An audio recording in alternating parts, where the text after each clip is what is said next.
Our Queer Museum Trail takes place at the Victoria and Albert Museum. As a forward-thinking museum of art and design, the 1852 established V&A has a vast collection of objects, particularly focused on prints, paintings, ceramics, fashion, jewelry, and theater. Investigating her 5 objects revealed the profound connections present between art, context, and relationships to sex and gender, as well as the complexities that abound when querying a museum collection. Object 1 is a Japanese woodblock painting depicting a queer figure. Object 2 is Queen Christina's girdle, owned by someone who was queer and gender nonconforming. Object 3 is a bottle most likely used by middle to working class queer individuals. Object 4 is a mask, which is a modern representation of a queer Renaissance artist made by a queer person. And Object 5 is a painting from the Mughal Empire displaying queer women and female attendants. Now for close analysis. The first object is the painting of Wakashu, a fashionable youth, chosen to represent a queer history of Japan. It is not currently on display because it's on short-term no out for exhibition. Wakashu were figures of erotic desire for women and older men. They are usually adolescent boys dressing extravagantly and similar to a girl's dressing of his age. Their most discerning feature is their hairstyle, a slightly shaven crown flanked by side locks. During the stage before adulthood, it was socially permissible to have sex with either men or women, usually seen in erotic prints shunga enjoyed by different classes. The image of Wakashu illustrates how these relationships adhere to established societal attitudes. That is, while same-sex relations between 2 adult men were not forgivable, adult men and Wakashu were allowed to be together, which bred a particular sex and gender regime. The painting demonstrates that while visual signifiers of gender manifest clearly in these prints, gender as sexual expression in traditional Japanese society was fluid, complex, and transcending boundaries.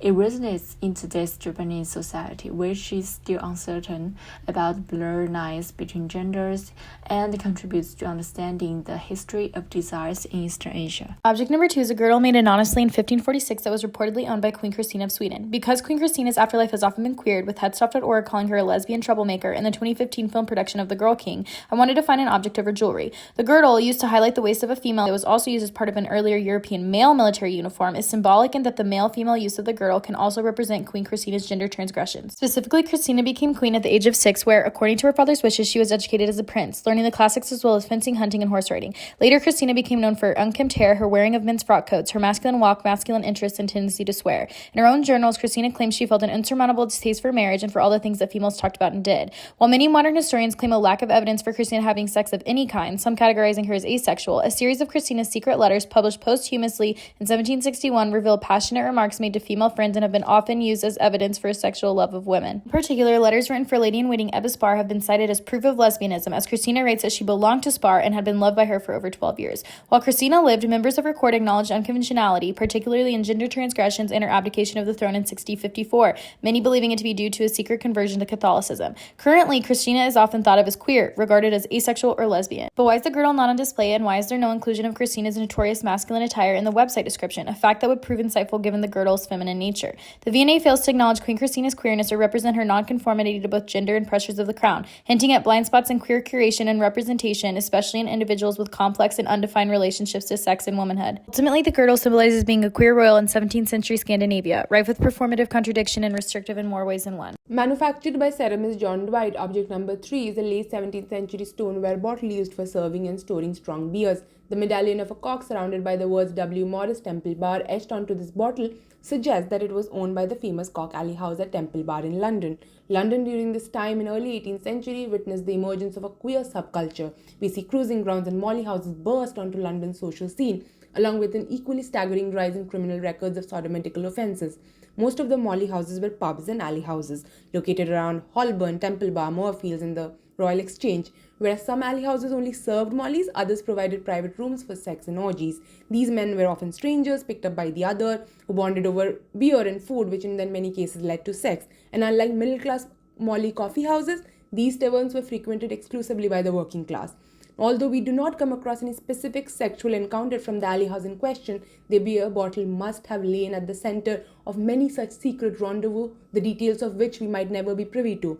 And while it initially struggled to fit into the traditional understanding of modern curatorial requirements of provenance and functionality, the queer hermeneutic fashioned the beer bottle into a testimony of this subversive, dare I say, gay subculture in London, highlighting the enmeshed corporeal realities of queer lives. Its mass queerness also raises a question about the power of opacity and refusal compared to being constantly surveilled, more so since this is the only object from our collection that V&A feels is apolitical enough to be put on display.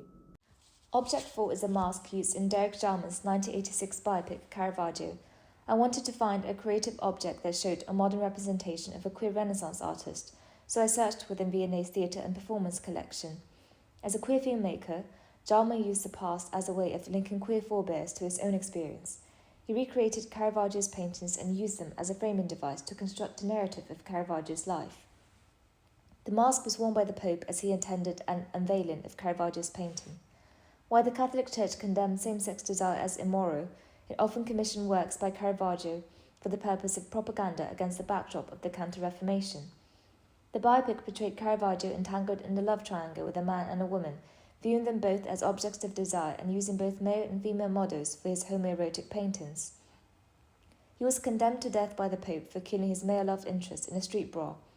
Historical records also show that he castrated the man, indicating that their quarrel was over a woman. The first time Caravaggio's sexuality was questioned was in his painting Boy with a Basket of Fruit.